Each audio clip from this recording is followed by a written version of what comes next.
જો ભાઈ કોઈ ગાળું નહીં નહીં ને કોઈ નહીં નહીં નહીં નહીં તમે તમે કોઈ નથી બોલ કોઈ આ જોઈ લેજો તમે બધા આ તમે બધા જોઈ લ્યો આ તમે શાંતિ રાખો બધા એ વિડિયો હાથ તો ડરતા હાથ તો ડરતા એ ઉભા રહ્યો એ ભાગો ભાઈ કોઈ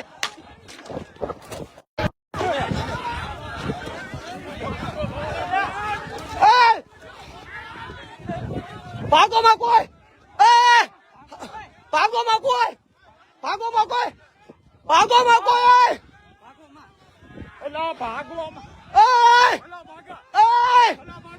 તમે ભાગોમાં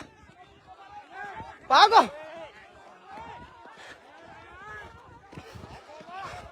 હા ઉભા રહ્યો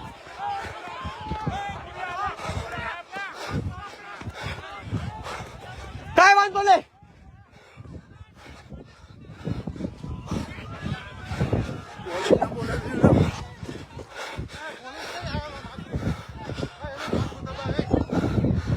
કઈ વાંધો તમે હાલો કઈ વાંધો નહીં એ લોકોનું જૂથ હજાર થઈ ગયું હાલો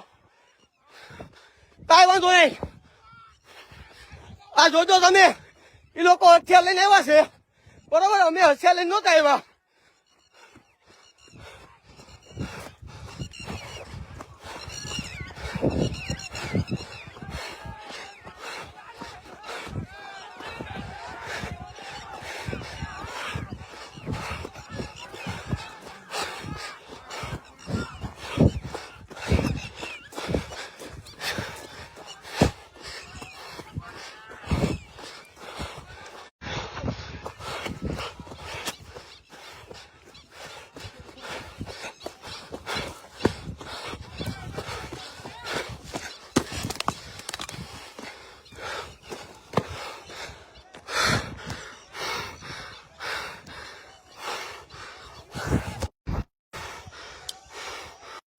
જોઈ લો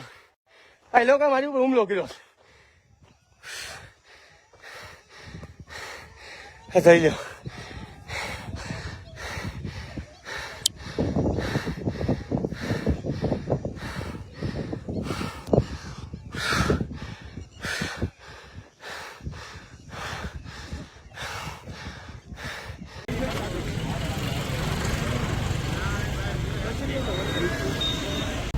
તમામ સમાજના આગેવાનો અને અનુસૂચિત જાતિના તમામ યુવાનોને હું જાણ કરું છું કે ગઈ તારીખ 26ના રોજ આપણી સમાજના હોનાર કાર્યકર લડાકુ યુવાન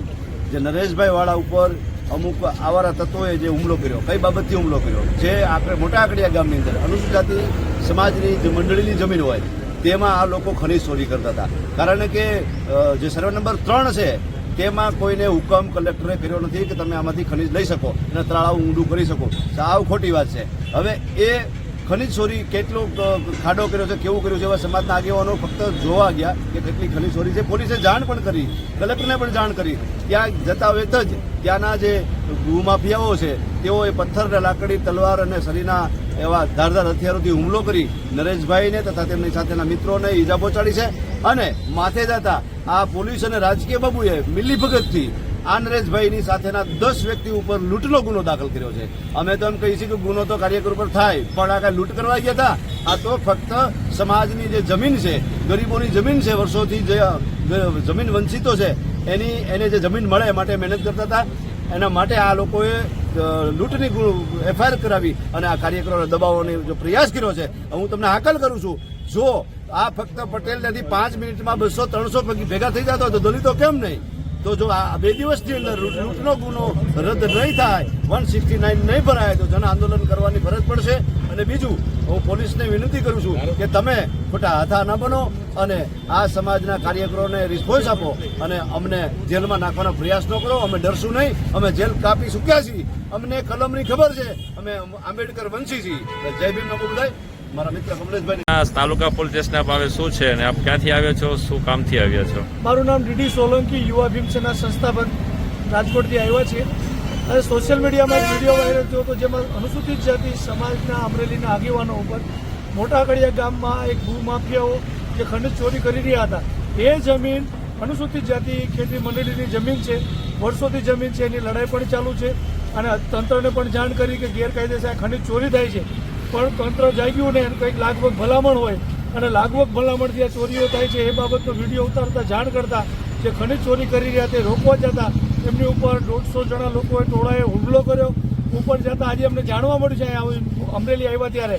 કે સામેથી ઉપરથી લૂંટની ફરિયાદ કરી છે. જે લોકો ખનીજ ચોરી કરતા હોય ત્યાં એને રોકવા ગયા હોય, એના વિડીયો ઉતારતા હોય ત્યાં કંઈ ચોરી કરવા ગયા છે કે લૂંટ કરવા ગયા છે. એટલે આવી બેવડી નીતિ છે અને પોલીસનું કામ કરે છે, પણ પોલીસ ઉપર રાજકીય દબાણ કરી અને આ ખોટી ફરિયાદ દાખલ કરવામાં આવી છે. એટલે અમારી એક જ અત્યારે માંગ છે કે જે આ લૂંટની ફરિયાદ છે કલમ હટાવવામાં આવે અને કાયદેસર કાર્યવાહી કરી અને જે અનુસૂચિત જાતિ સમાજની જે જમીન છે એ જમીન આપવામાં આવે. આ તાત્કાલિક કાર્યવાહી કરવામાં નહીં આવે તો આખા સૌરાષ્ટ્ર ગુજરાતના અનુસૂચિત જાતિના સંગઠનો, આગેવાનો, તમામ સમાજના લોકો બહોળીથી બહોળી સંખ્યામાં,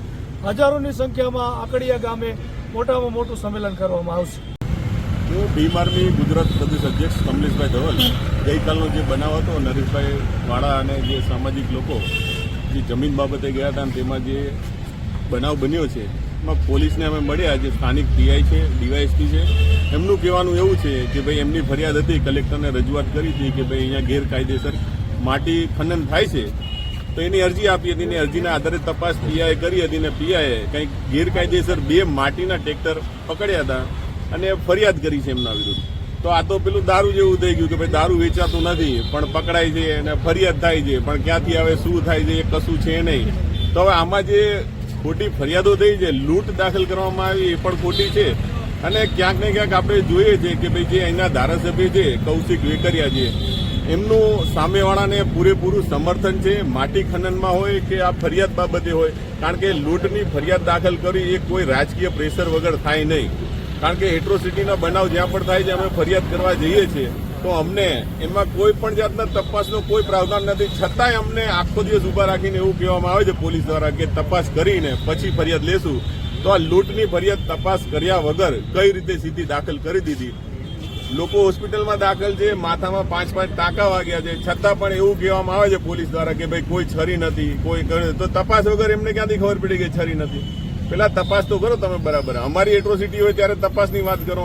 અને બીજું કે એ લોકો જો સામે આવીને મૂછો મરડતા હોય ને અમે જોઈ લેશું ને અમે આમ કરીશું, તો અમને પણ કોઈના બાપની બીક નથી, અમે પણ કોઈથી ડરતા નથી. અમારી પણ મૂછો મજબૂત છે, દિલ્હીથી, ભારતથી, આખા ભારતમાં અમે મૂછોવાળા જ છીએ. કોઈના બાપથી અમે ડરવા નથી. ભલે કૌશિક વેકરિયા હોય કે કોઈ પણ હોય, ભાજપ હોય, અમારા સમાજને દબાવવાની કોશિશ કરશે તો અમે ચૂપચાપ બેસીશું નહીં, લડી લેશું. જય ભીમ, જય ભારત.